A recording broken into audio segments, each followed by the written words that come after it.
Hello, good morning. I'm going to share to you the shirt that I bought during Pope Francis visited Philippines way back 2015. So this shirt is already a 10-year-old shirt.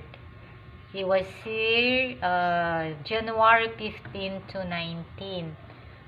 So I'm so grateful and thankful that I had one souvenir from his visit here in the Philippines.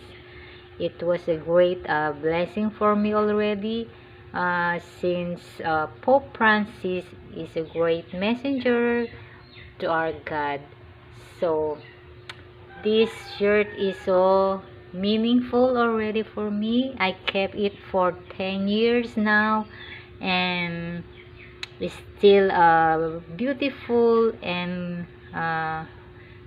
great thing for me that I have one souvenir during his visit. So uh, this shirt pays tribute also to our dear Pope, who was already with God, and we love you, Pope, for being with us for these so long years that you dedicate your whole life with us. And thank you so much for being visiting Philippines, and for your thoughts and words of wisdom you shared here in the Philippines and in the world.